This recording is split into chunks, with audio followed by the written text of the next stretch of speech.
Hello everybody and welcome to hear about our paper. It's called Towards Practical Cybersecurity Mapping of STRIDE and CWE, a multi-perspective approach. My name is Honkaranta and I have Tiina Leppanen with me here. Hello.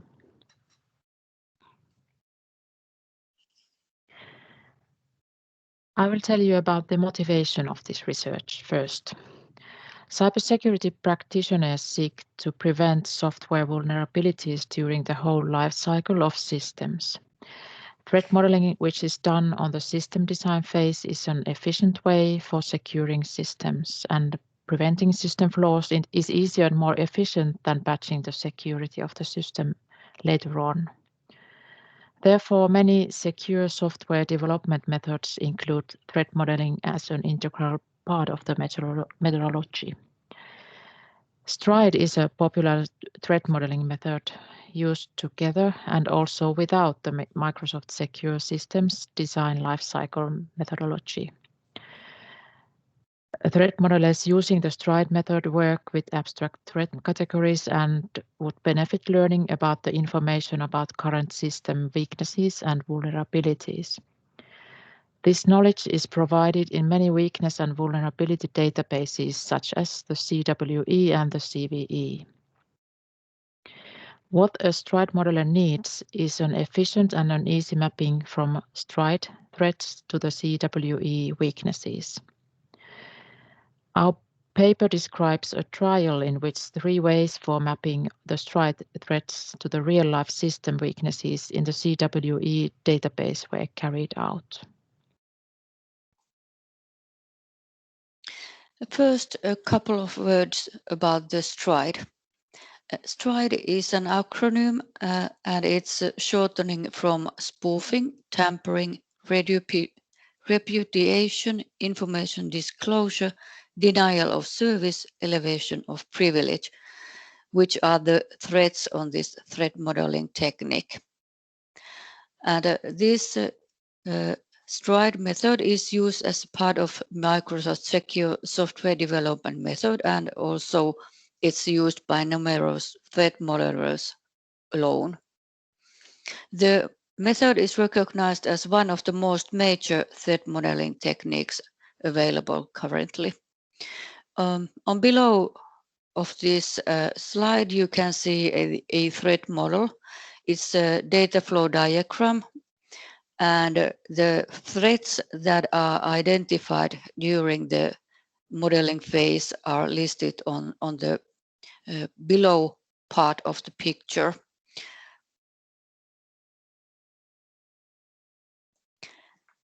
CWE is a database of common weaknesses, and it currently contains almost 1,000 weaknesses. The list is maintained by the Mitre organization, and the list is also organized in ways that it provides mapping to commonly known frameworks of weaknesses, such as OWASP 10. Weakness can be defined as a flaw in the system design or implementation. And because we have weaknesses on design or implementation, our systems are exposed to attacker. And when an attacker exploits the weakness, it actually creates a vulnerability.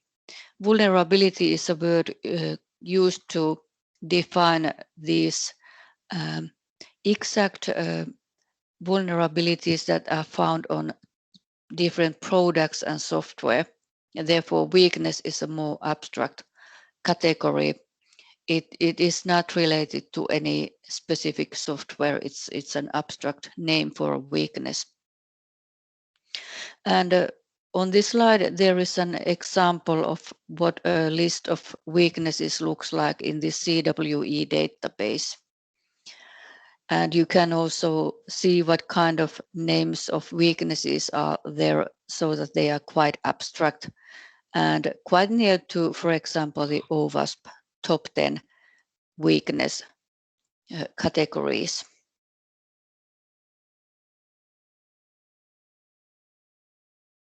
Next, we provide the 3 mappings which we carried out when we were trying to find out how the STRIDE modeler finds the weaknesses on this weakness database. And the first mapping, it was done by using this view that the CWE has. It is called the OWASP top 10 view.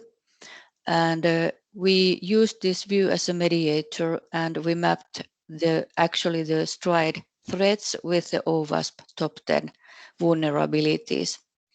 But the result was not very promising because we only could map 4 of the threat categories within the STRIDE, namely spoofing, information disclosure, elevation of privilege, and repudiation.